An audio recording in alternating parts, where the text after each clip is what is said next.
Welcome to the deep dive. Today, we're focusing on a bacterium that's moving up the list of concerns for medical microbiologists, Bacillus pumilus. Yeah, it used to be seen as just, a common environmental microbe.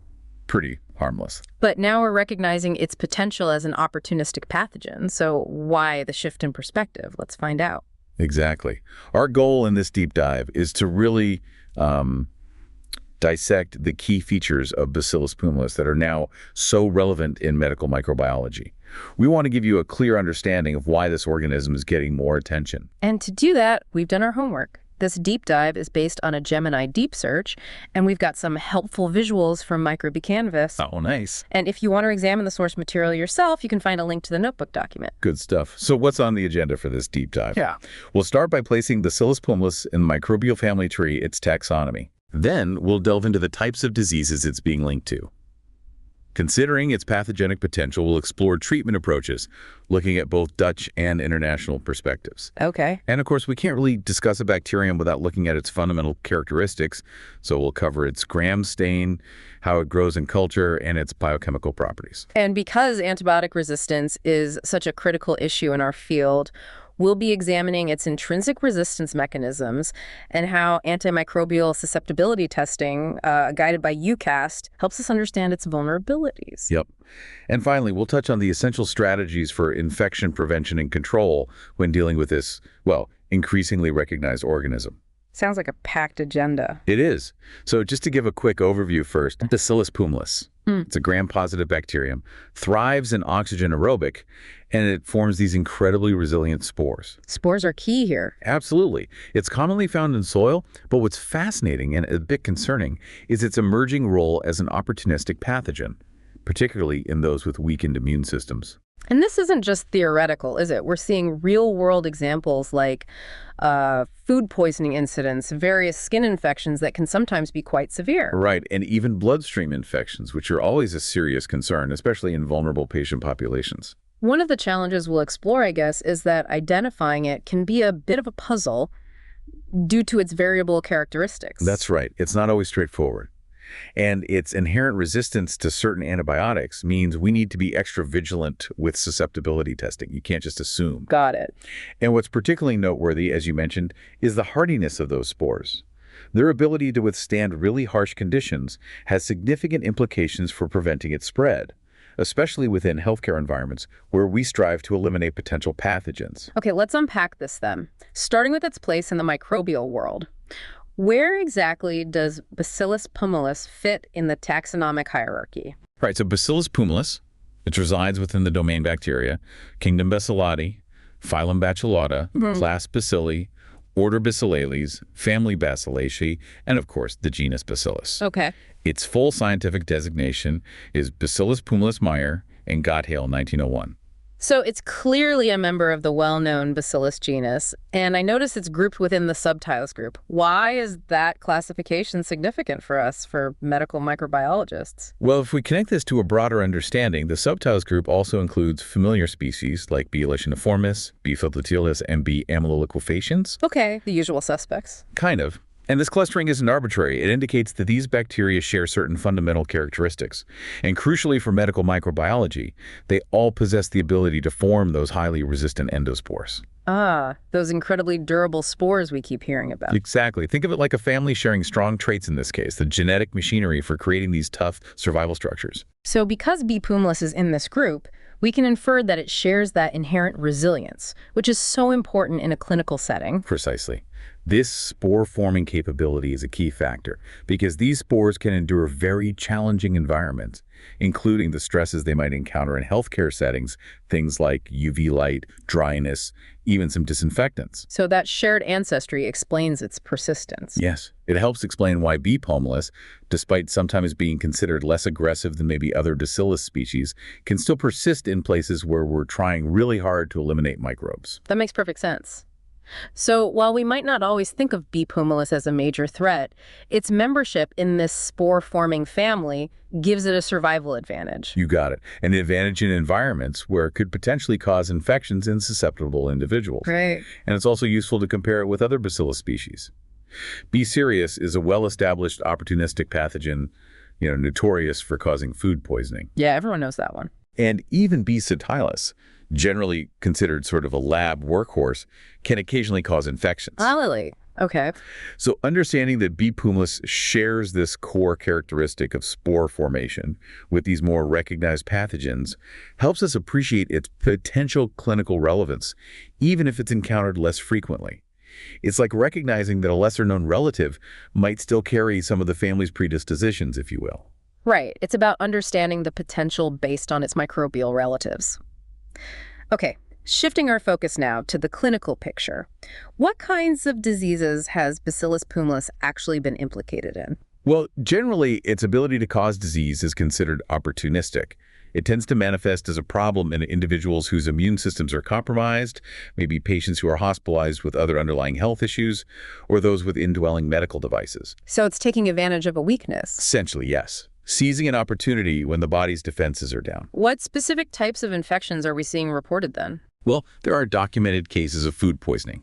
For example, one report from Kenya described a cluster of patients experiencing significant gastrointestinal distress after consuming reheated rice and stewed minced meat. Reheated rice. Classic bacillus scenario. Exactly. And Bacillus pumilus is known to produce various toxins, including these lipopeptides called pumicillidines, which are thought to play a pretty significant role in these foodborne illnesses. Okay, that sounds quite unpleasant. What about infections affecting other parts of the body? Skin infections, perhaps? Yes, there are rare but notable reports of cutaneous infections.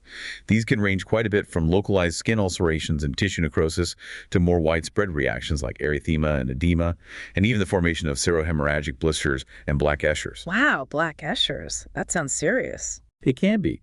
And interestingly, some of these cases have been linked to direct contact with animals, particularly sheep, suggesting a potential zoonotic route of infection in certain circumstances. Sometimes these skin lesions can even resemble cutaneous anthrax, which obviously requires very careful differential diagnosis. Good point. That's a surprisingly diverse range of skin issues. And I know bloodstream infections are always a major concern, especially in hospitals. Absolutely. Bacillus pumilus has been associated with bacteremia and more serious bloodstream infections, again, predominantly in patients who are already hospitalized or immunocompromised. Right. And a particularly concerning scenario is neonatal sepsis. Sadly, at least one reported case resulted in a fatality, which really underscores the potential severity in this very vulnerable population. That's a sobering reminder. And I can imagine that with bloodstream infections, it must be difficult sometimes to determine if the Bacillus pumilus is the true culprit or just a contaminant from the skin during the blood draw. This is a critical point in clinical interpretation. You're absolutely right. Distinguishing between genuine bacteremia and contamination is a significant challenge. How do you approach that? Well, it often requires observing the organism in multiple, separately drawn blood cultures. And crucially, you need strong clinical correlation.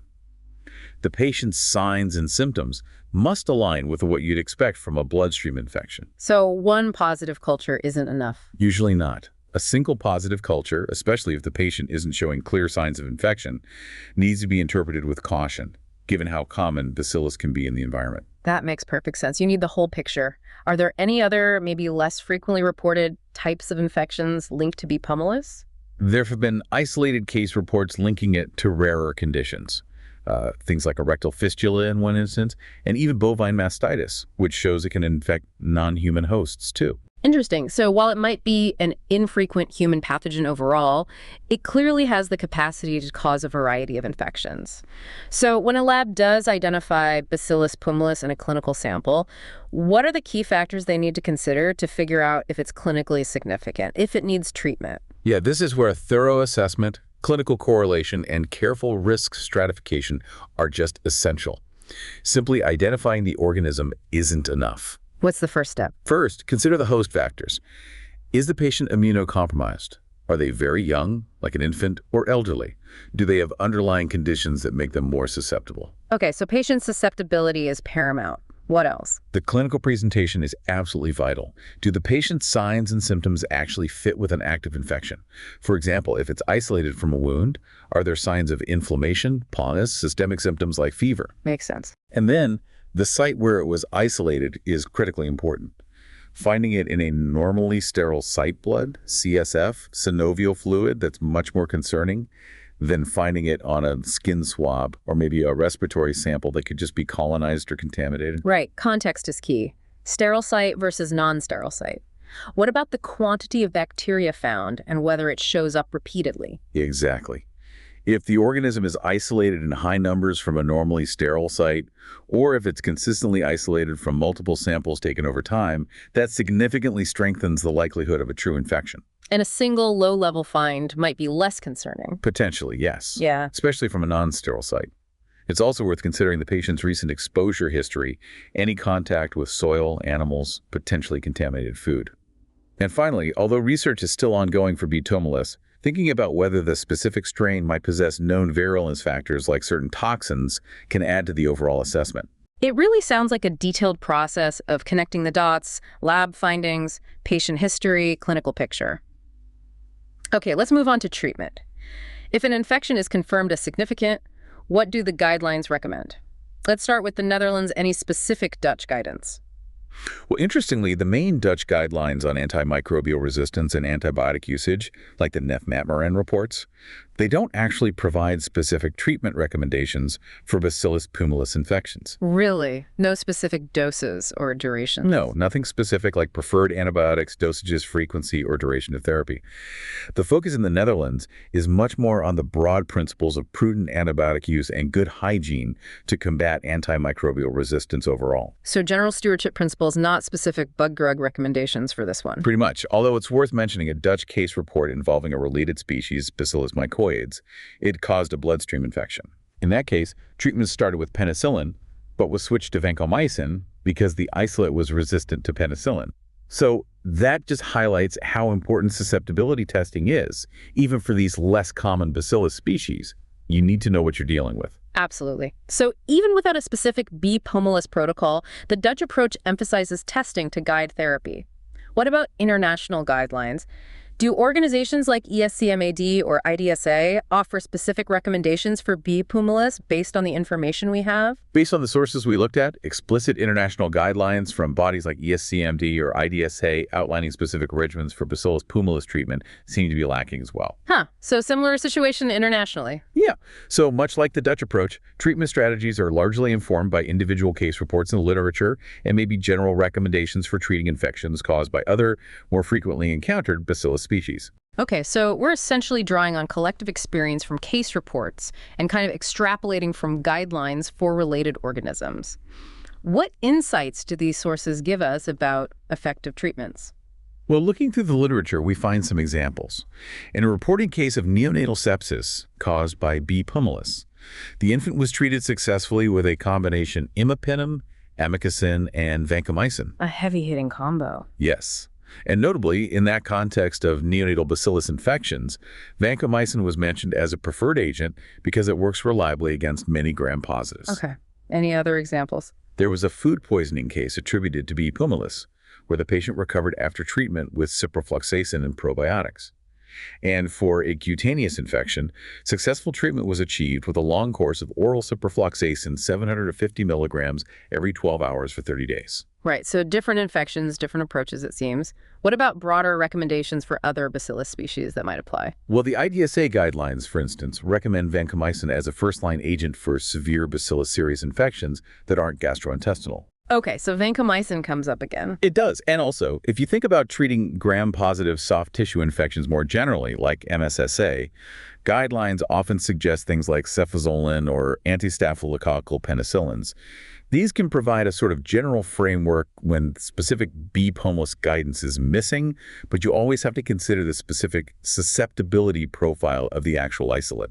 Right, always back to this susceptibility testing. What have lab studies and case reports shown us about the typical antibiotic susceptibility patterns of B. pumilus itself? The data shows quite a bit of variation. For instance, that neonatal sepsis isolate was susceptible to a broad range, including penicillin and vancomycin.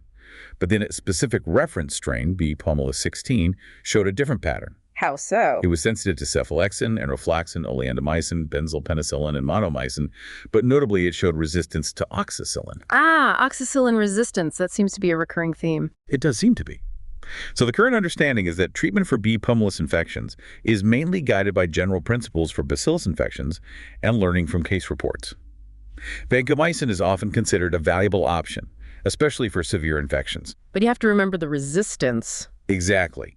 It's crucial to remember the observed intrinsic resistance to oxacillin and the potential for variable susceptibility to other agents. This variability really hammers home the necessity of doing prompt and accurate antimicrobial susceptibility.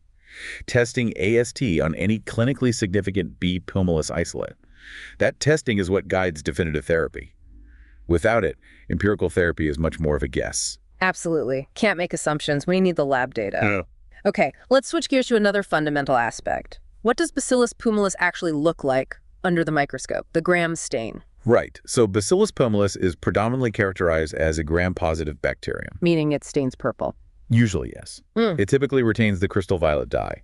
However, it's important to note that it can sometimes exhibit gram-variable staining. Meaning some cells might stain pink. Exactly, especially in older cultures where the cell wall integrity might be a bit compromised, so you might see a mix. Okay, so generally purple, but potentially variable. What about its shape and those important spores? Morphologically, it's a rod-shaped bacterium. Typical dimensions are about 0.6 to 0.7 micrometers wide and 2.0 to 3.0 micrometers long. And yes, it forms endospores. These are either ellipsoidal, sort of oval-shaped, or cylindrical. Where are they located in the cell? They can be in various positions: central, slightly off-center, paracentral, or near one end, subterminal.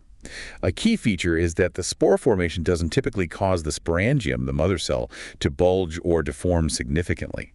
And those spores, critical for survival, are they easy to see on a Gram stain? Yes, generally they are readily visible, especially in older cultures where they're more mature and refractile. They often appear as clear or less intensely stained areas within the purple bacterial cell. Got it. And is it motile? Can it move? Yes, it is motile. It possesses peritrichous flagella, multiple flagella distributed all around its surface, allowing it to move in liquid environments. All right, so predominantly gram-positive rods, non-bulging spores, motile. What happens when we try to grow it in the lab? What are its culture characteristics? This is another area where we see some variability reported in the literature, specifically regarding its oxygen requirements. Oh, how so? Some sources classify Bacillus pumilus as an obligate aerobe, meaning it absolutely needs oxygen to grow. But other sources describe it as a facultative anaerobe, meaning it can grow with or without oxygen. That's a potentially important distinction for the lab, isn't it? How should microbiologists handle that? It really underscores the need to consider this when setting up cultures. If you assume it's an obligate aerobe and only incubate anaerobically, you might miss it. So it's probably wise to ensure good aeration during incubation unless you're specifically testing anaerobic growth. Don't want false negatives. Good practical point. What about the types of growth media it likes and its preferred conditions? Temperature, pH? It's generally not too fussy. It grows well on common lab media like nutrient agar and blood agar. It typically likes 37 degrees C, body temperature, but it can tolerate a pretty broad temperature range. Some strains grow from 5-15 degrees C all the way up to 40-50 degrees C. Wow, quite adaptable. Very. And similarly for pH, tolerates a wide range, typically 5.7 to 9.5, and some strains even down to pH 4.5.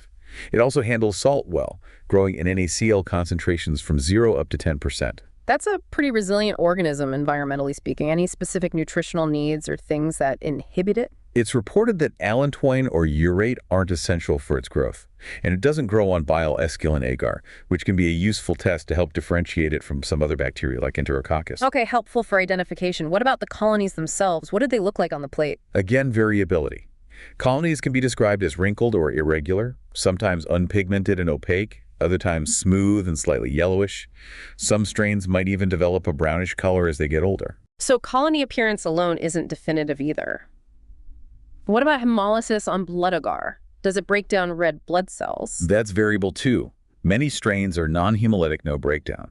But some strains show hemolysis, a clear zone around the colony. And that can be useful. Yes, that hemolytic property can help distinguish B. pumilus from some other Bacillus species, like Bacillus anthracis, which is typically non-hemolytic. It's really clear that this significant phenotypic variability, gram stain, oxygen needs, colony look, hemolysis presents a real challenge for accurate identification in the lab. Precisely.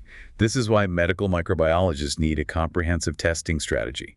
You can't just rely on one or two things. It often requires a battery of biochemical tests to map out its metabolism. And sometimes more advanced methods? Increasingly, yes. Especially for clinically significant isolates, you might need molecular methods like 16S RNA gene sequencing or MALDI-TOF mass spectrometry. These look at the genetics or protein profile for a more definitive ID. Okay, let's dig into those biochemical characteristics then. What are some of the key biochemical reactions that are typically positive for Bacillus pumilus? It consistently shows positive reactions for several tests. These include beta-galactosidase production, a positive Voges-Proskauer test that indicates acid-twin production utilizing citrate as a carbon source, and hydrolyzing esculin, gelatin, and casein. Okay. And it's always positive for catalase, the enzyme that breaks down hydrogen peroxide. Interestingly, that reference strain B pumilus 16 was also reported positive for arginine dehydrolase and ONPG, though arginine dehydrolase is usually listed as negative for the species overall. Shows some strain variation. Right, and what about the reactions that are typically negative? It's usually negative for nitrate reduction, starch hydrolysis, indole production, kypurate hydrolysis, lysine decarboxylase, ornithine decarboxylase, tryptophan deaminase, the egg yolk reaction for lecithinase, phenylalanine deamination, and tyrosine degradation. It's also consistently negative for cythinase specifically. What about the oxidase test? Is that reliable? No, oxidase activity can be variable depending on the strain, so it's not a consistently reliable marker. Okay, so a mix of consistent positives and negatives with some variability. What about its ability to ferment carbohydrates? Does that help pin it down? It does. B. pumilus typically produces acid from quite a wide range of carbohydrates, things like N-acetyl D-glucosamine, L-arabinose, amygdalin, arbutin, cellobiose, fructose, galactose, glucose, glycerol, gentabiose, mannose, raffinose, ribose, sucrose, salicin, trehalose, and xylose. That's a long list. Any variability there? Yes, maltose fermentation is generally positive, but variability has been reported for both galactose and maltose depending on the strain.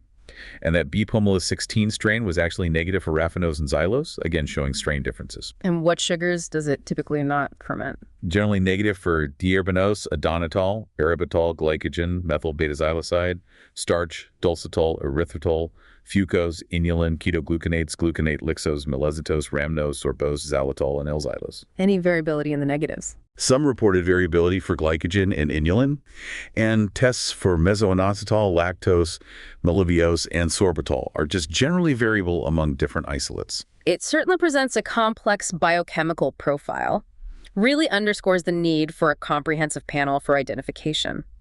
Now, let's revisit antibiotic resistance. We touched on intrinsic resistance earlier. Can you elaborate on that for B. pumilus? Sure. Intrinsic resistance is that inherent chromosomally based resistance a species just has naturally before it even sees an antibiotic. For B. pumilus, the big one is its consistent resistance to oxacillin. We saw that with strain 16. Exactly. It's seen across various strains. And this fits the general pattern for many Bacillus species being resistant to penicillins. But we also noted that B. pumilus 16 was reported as sensitive to benzyl penicillin. How does that fit with general penicillin resistance? Oh, that's a very good question. It highlights the nuances. While it's resistant to oxacillin, that sensitivity to benzyl penicillin might be because it lacks penicillinase, the enzyme that specifically breaks down benzyl penicillin. So it depends on the specific penicillin and the specific enzyme. Potentially, yes. This contrasts with other bacillus, like B. subtilis B1323, which usually does make penicillinase and is resistant to benzyl penicillin. So resistance mechanisms can vary even within the genus. Interesting. So what are some of the general ways Bacillus species, including pumilus, resist antibiotics? Well, there are several key mechanisms.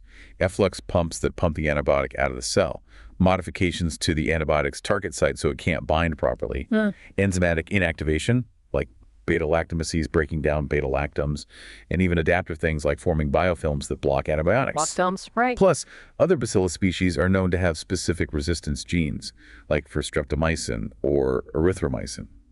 While the specifics for B. pumilus are still being researched, these general mechanisms likely play a role. So that intrinsic oxacillin resistance is really critical information for clinicians thinking about initial empirical treatment, right? Absolutely.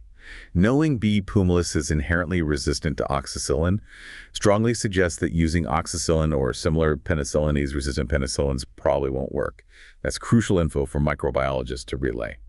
The combination of the variable biochemistry, intrinsic resistance, and potential for acquired resistance just emphasizes again why thorough lab work, including AST, is so vital. Need that specific data. Okay, so how does antimicrobial susceptibility testing, AST, fit in? And what guidance does UCAS provide for interpreting results for Bacillus pumilus? Right. AST is crucial for guiding therapy, especially with this variability. Labs use standardized methods like disc diffusion or broth microdilution, following guidelines to get reliable results. And the results vary. We saw the neonatal isolate was broadly susceptible, including to penicillin and vancomycin, but Bacillus 16 was different sensitive to cephalexin and rofloxacin and others, but resistant to oxacillin. It's also interesting that B. pumilus itself can produce compounds that kill other bacteria, even resistant ones. That's a fascinating side note. Shows the complex microbial world. Now, regarding UCAST, the European Committee on Antimicrobial Susceptibility Testing, they set clinical breakpoints to help interpret AST results, categorizing as susceptible, intermediate, or resistant. Okay, so what are the UCAS breakpoints for B. pumilus? Well, here's the thing. Based on the UCAS documentation we have, specifically version 15.0 for 2025, there are no explicitly listed clinical breakpoints for Bacillus pumilus. None at all. So if there are no specific breakpoints, how do labs interpret the AST results they get? Yeah, it's a challenge. When specific breakpoints are missing, UCAS tape provides guidance on how to approach interpretation. It involves looking at several things: MIC distributions for related species, maybe applying expert rules if they exist for similar bugs or drugs, and considering pharmacological data PK/PD properties of the antibiotics. So no simple SIR category. Not directly from UCAST for Bacillus. Labs get the raw data MIC values or zone diameters. Then, microbiologists need to use their expertise and consult UCAST's general guidance, the when there are no breakpoints document. This often involves comparing results to epidemiological cutoff values, ETFs, for related species, if available, and always integrating the lab data with the specific clinical context of the patient. It sounds like it requires a more nuanced expert interpretation than just looking up a number in a table. Exactly. It really highlights the need for experienced clinical microbiologists for these less common pathogens. They have to consider intrinsic resistance patterns, like oxacillin resistance, integrate all the info MICs, PK/PD, clinical picture, to advise on treatment. It's a more individualized approach. Okay, finally, let's talk prevention. What are the key considerations for infection prevention and control, especially in hospitals? This is critical because, as we've said, Bacillus species are challenging in healthcare settings. They're everywhere in the environment, especially soil, and those endospores are incredibly resistant. Heat, drying, UV, disinfectants. Exactly. They withstand conditions that kill most other bacteria, and we know Bacillus species are frequently found in hospitals. Which raises transmission concerns. Right. Studies show they're often isolated from surfaces, equipment, and worryingly, they often show high rates of resistance to common antibiotics, like beta-lactams, tetracycline, even multi-drug resistance. How are they typically spread in hospitals? Main routes are contaminated instruments, environmental surfaces harboring spores, and critically, the hands of healthcare workers, moving between patients or touching contaminated surfaces. So what are the basic IPC principles? The foundation is always standard precautions for everyone: meticulous hand hygiene, using PPE correctly, safe injection practices, appropriate patient placement, and thorough cleaning and disinfection of the environment and equipment. And if B. pumilus infection is suspected or confirmed? Then you'd implement transmission-based precautions, specifically contact precautions, to prevent further spread. Are there any specific measures needed because B. pumilus forms spores? Yes, absolutely. Those spores mean standard cleaning and disinfection might not be enough. Sporicidal disinfectants, chemicals specifically designed to kill spores, or high-level disinfection and sterilization methods might be needed for contaminated items. So routine cleaners might not cut it? Often not. Environmental surveillance, actively monitoring for bacillus in the hospital and checking their resistance profiles can also be valuable to find reservoirs. And of course, constantly reinforcing proper hand hygiene among all staff is absolutely key. So the takeaway is that standard cleaning might leave spores behind, creating a reservoir. Precisely. Medical microbiologists and infection control teams need to be really aware of this and push for strategies that specifically tackle spore-forming organisms. This has been a really comprehensive deep dive. It's amazing how Bacillus pumilus, once seen as just background noise, is emerging as a significant opportunistic pathogen. Yeah, especially in vulnerable patients. We've covered its taxonomy, the diseases, the treatment complexities due to lack of specific guidelines and intrinsic resistance. The crucial role of AST and those vital IPC measures needed because of the spores. Exactly. It just underscores the need for continuous vigilance in medical microbiology, meticulous lab work, and really close collaboration between microbiologists and clinicians to manage these infections effectively. Absolutely. And on that note, we encourage you, our listeners, to share any thoughts or feedback you might have in the comment section. We always appreciate hearing from you. Definitely. And here's one final thought to leave you with.